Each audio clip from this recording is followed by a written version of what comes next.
El tema de hoy es la prosperidad falaz y vamos a hablar del gobierno de Ramón Castilla y Rufino Echenique. Como te había dicho, se decía la era del guano, que era el boom del guano, donde el Perú comenzó a tener riquezas. Sin embargo, fue una prosperidad falaz, ¿verdad? ¿Por qué? Porque el Perú, a pesar de las riquezas, no sabía administrar, los gobiernos no sabían administrar el dinero.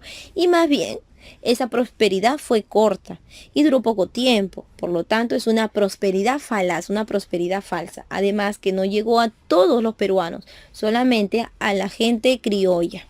Bien, entonces vamos a hablar del gobierno de Ramón Castilla. Durante este gobierno te había dicho que pues se va a dar el boom del guano y nosotros vamos a dejar pues a la casa Gibbs como consignatario, es decir, encargados para vender nuestro guano.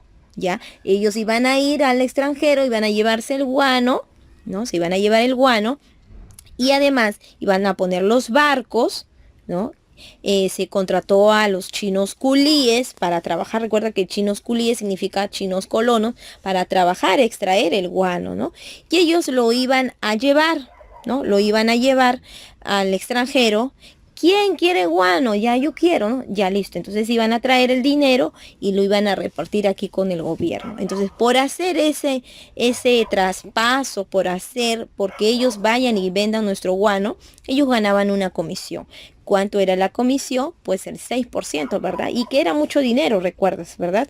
Y el Perú iba a ganar el 94% de esa venta.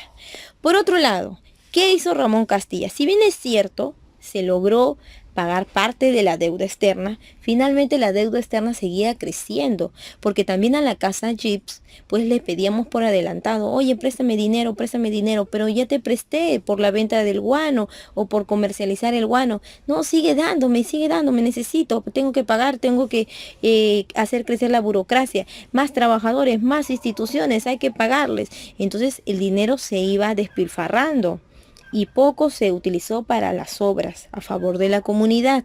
Entonces sí se pagó igual, ¿no? Parte de la deuda externa a Inglaterra, a España. También hubo un pago que teníamos que hacer por la deuda interna, la ley de la consolidación. ¿Qué significa esa ley de la consolidación? Pues en el gobierno de José, en el protectorado de José de San Martín, ya, y con Simón Bolívar también, se había obligado, principalmente con San Martín, a los criollos, a los peruanos, ¿no? Los criollos, que tienen que verse obligados a prestar dinero para comprar armas y lograr la independencia. Los criollos dicen, ¿y qué, me vas a devolver? Sí, cuando tengamos dinero te devuelvo. Ok, entonces una firma. Esa es la ley de la consolidación, donde los criollos tenían que prestar dinero, ¿no? Y luego se les iba a pagar cuando el Perú tuviera pues riqueza. Y llegó esa riqueza con el guano. Entonces, estos criollos salían con sus hojitas. Oiga, mira, aquí está mi papel. Dijeron que me iban a pagar. Ya, hay que pagarle. Entonces, pagamos deudas internas y pagamos también deudas internas. Ya, en esta época de Ramón Castilla, como te dije, habían llegado los chinos culíes. Ya, ¿qué obra se hizo durante este gobierno? Ah, pues vamos a ver aquí. Por ejemplo, con la venta con el dinero por la venta del guano, se va a comprar a los negros para que ellos tengan su libertad. Ya, por eso ahí he puesto la imagen. ¿Qué más? ¿Qué obras más? Ah, pues está el mercado central que está en el centro de Lima. También, por ejemplo, se construyó el ferrocarril Lima-Callao.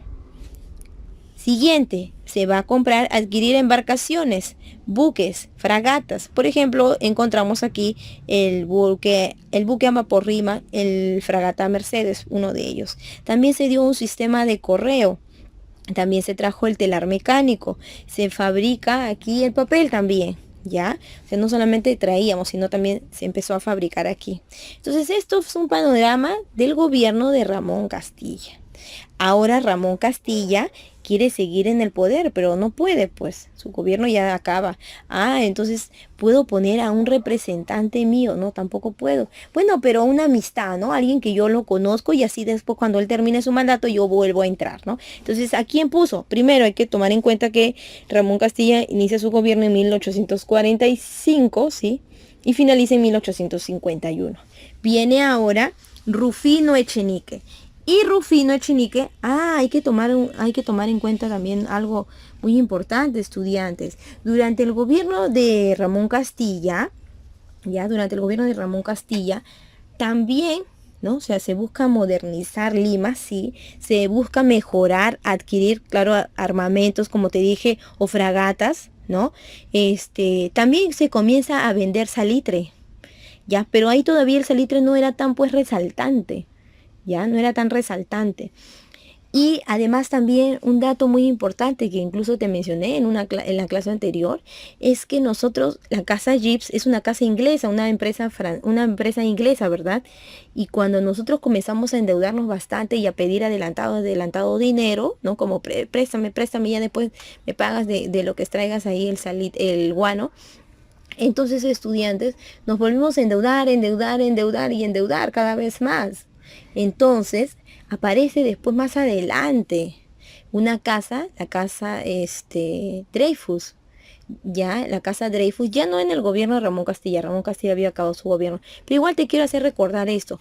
Más adelante aparece otro gobernante que es José Balta, y él dice, váyanse empresa, váyanse Casa Gibbs, váyanse distintas empresas que han venido aquí a llevar nuestro guano para que lo vendan. Ya, no es que le pagamos a ellos no es que ellos nos pagaban a nosotros para llevarse el guano, no, ellos servían como intermediarios para llevar el guano y allá venderlo y recién venir con el dinero y dividirlo entre la casa Gibbs y el gobierno peruano.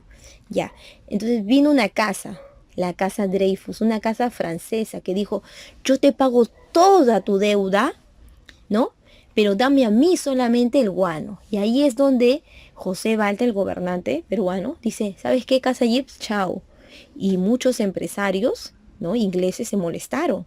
Por eso que después cuando se produce la guerra con Chile, la guerra del Pacífico, los ingleses dicen, bien hecho al Perú, ¿no? Es más, voy a ayudar a los chilenos con embarcaciones, con dinero, con armas incluso, ¿no? Y entonces ahí está el recelo, por ejemplo, ¿no? De los ingleses, porque José Balta les dijo, ¿saben qué? Chao. Es que, ¿sabes qué? La casa Dreyfus me está ofreciendo más. Y entonces por eso los votaron, ¿no? La casa Dreyfus, recuerda, es una casa francesa. Ya, listo. Entonces, tomar en cuenta eso. Viene el gobierno de Rufino Echenique. Él también va a pagar la deuda externa, él también va a pagar la deuda interna, pero aquí hay corrupción y el gobierno de Rufino Echenique pues termina en corrupción, ¿ya? Bueno, siempre por ahí aparece, siempre, ¿no? Como en algunas instituciones, siempre hay alguien que va a querer corromper la institución, malograrla, dañarla o aprovecharse, ¿no? Entonces, en el caso de Rufino Echenique es muy abierta la corrupción. ¿Por qué? Por el pago de la deuda interna. Mira el punto 2. ¿Qué había pasado? Como te decía, José de San Martín era el que firmaba los contratos, ¿no? Por la ley de consolidación. A ver, criollo, ¿cuánto vas a dar? Ya, esto, firma, te vamos a devolver cuando tengamos dinero. A ver, tú, ven, ¿cuánto me vas a dar? Ya, listo, te vamos a pagar cuando tengamos dinero. Pero esto va a servir para la guerra de independencia. Entonces, comenzaron, el gobierno de Ramón Castilla dijo que el Perú solamente tiene que pagar de deuda interna, perdón, 6 o a 7 millones de pesos, no más. Pero en el gobierno de Rufino Echenique llegó a más de 23 millones de pesos. Oye, es demasiado, de 6 a 7, ¿cómo va a ser 23? Y él decía, no, yo no he robado, decía, no, es que la gente está viniendo con firmas falsas de San Martín diciendo que yo le tengo que pagar. Falso. Algunos sí, seguramente, pero hay otros que se aprovecharon, se enriquecieron con firmas falsas, ¿no? De San Martín, diciendo que págame, mira, yo también fui un criollo, págame. Entonces fue todo un acto de corrupción ahí. ¿Cómo no es posible que no se hayan dado cuenta a quienes se les destinaba el dinero? ¿Cómo es posible que de 6 a 7 millones pasemos a 23 millones de pesos? Mucho dinero. ¿Qué pasó en el gobierno de Rufino Echenique? Pues aquí vamos a ver. Se crea el ferrocarril Arica-Tacna. Se va a dar la navegación por el río Amazonas con el tratado Herrera da Ponte Ribeiro. ¿Qué significa este tratado, estudiantes? El Perú va a perder territorios. Mira esos territorios extensos, pierde el Perú. ¿Y a quiénes se los da? A Brasil. ¿Y por qué le va a dar a Brasil? Uy, qué terrible. ¿Cómo el Perú va a dar territorios? Hoy en día sabemos que más bien deberíamos tener más territorios, ¿verdad? Pues mira ese mapa. El Perú tenía salida por el Océano Pacífico. Pero el Perú dice, a ver, quiero salida también por el Océano Atlántico. Quiero ser un Perú, ¿no? Bioceánico, tener dos salidas por mar. Entonces, ¿qué hago? Puedo utilizar el río Amazonas. Por ahí, mira, ahí también está Brasil. Puedo salir por el Atlántico. Ay, ¿ahora cómo hago? Brasil no va a querer. Pero salvo que negocie con Brasil. Ay, claro, y Perú y Brasil negocian. ¿Qué quedó? Brasil le dijo, ¿tú quieres salida al mar por el Atlántico? Ok, yo te doy tu salida. Pero a cambio de eso, tú me das grandes territorios. Y Perú dijo, bueno, como yo no veo mucho allá la selva, te los doy, no te los regalo, ¿no? Perú, ya te imaginas, ¿no? Terrible Perú que haya dado. Durante esta época de Rufino Echenique se va a dar mayormente la migración alemana también, estudiantes, ¿ya? Pero estos alemanes no vienen a trabajar pues en las islas de Chincha. Ellos se van a la zona de la selva, allá a comercializar. No van como empleados, ellos van como comerciantes. Bien, estudiantes, vamos a ver con mayor profundidad este tema en la clase en vivo.